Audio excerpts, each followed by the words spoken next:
आरक्षण कोई खैरात नहीं है, कोई भीख नहीं है, भरपाई है।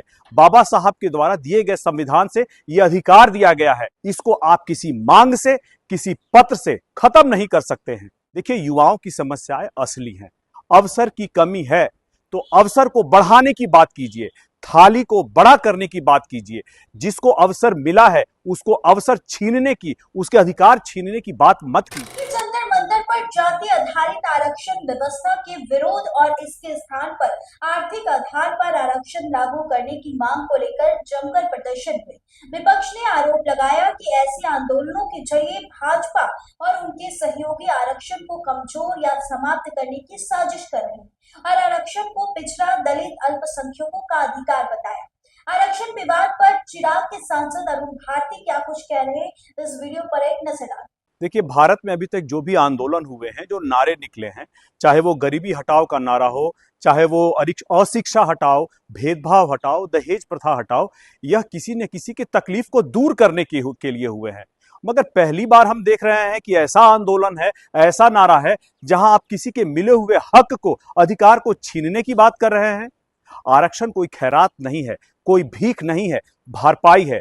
बाबा साहब के द्वारा दिए गए संविधान से यह अधिकार दिया गया है। इसको आप किसी मांग से, किसी पत्र से खत्म नहीं कर सकते हैं। देखिए, युवाओं की समस्याएं असली हैं। अवसर की कमी है तो अवसर को बढ़ाने की बात कीजिए, थाली को बड़ा करने की बात कीजिए। जिसको अवसर मिला है उसको अवसर छीनने की, उसके अधिकार छीनने की बात मत कीजिए। अभी हम लोगों ने देखा कि जिसके आंदोलन के पेज पर ही लिखा हुआ है आरक्षण हटाओ, तो ब्रजेश पाठक जी ने उन पे लिख दिया कि आरक्षण सुधार आंदोलन लिख दिया। अरे ये बताइए, जिसके पेज पर ही लिखा हुआ है आरक्षण हटाओ, वो पहले से अधिकार छीनने की बात कर रहा है। तो यहां आप शब्दों का फेर नहीं, पूरे संदेश का आप फेर कर रहे हैं। आप संवैधानिक पद पर हैं ब्रजेश जी। आप याद कीजिए कि आप संवैधानिक पद पर हैं और आपने वो आरक्षण हटाओ आंदोलन वालों की मांग को आपने कह दिया न्यायोचित है। कैसे? संवैधानिक पद पर बैठा हुआ आदमी संविधान के द्वारा दिए गए अधिकार को छीनने की बात को कैसे कह सकता है न्यायोचित? और आप जिसकी तरफ से जा करके लोगों से मिले हैं, उनके लोग ही सार्वजनिक तौर पे कह रहे हैं कि न ये हमारा प्रेस कॉन्फ्रेंस था और जो लोग वहां गए वो हमारे लोग नहीं थे। तो आप मिले किससे? तो आपने बात किसी से की? आपने मांग किसकी ली और किसकी चिट्ठी को आपने भेजा? आप ये बताइए। हमारी पार्टी उत्तर प्रदेश में पंडित पासी पासवान की बात करती है, सभी समाज को संगठित करके आगे लेकर के चलने की बात करती है, और आप उनके साथ खड़े हो गए जो आरक्षण छीनने की बात करते हैं।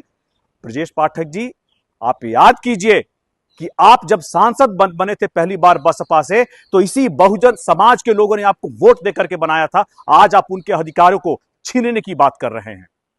सुना आपने चिराग के सांसद अरुण भारती ने क्या कुछ कहा कि आपने तरह तरह के आंदोलन देखे होंगे, दहेज प्रथा आंदोलन, तरह तरह के नारों के साथ देखा होगा, लेकिन ऐसे आंदोलन आपने पहली बार शायद देखा होगा कि जो लोगों का हक मिला हुआ है उस हक के खिलाफ जो है ये विपक्ष नारे लगा और उसको लेकर के धरना प्रदर्शन कर रहे हैं। और ऐसे में तस्वीरें देखिए, दिल्ली के जंतर मंतर से लेकर के बिहार की राजनीति तक आंदोलन की तस्वीरें निकलकर सामने आ रही है। और इस बीच आरक्षण के मुद्दों को लेकर के भी जमकर सियासत में भूचाल मचा हुआ है। आपका क्या राय है? कमेंट में अपनी राय जरूर दीजिएगा। बहुत बहुत शुक्रिया।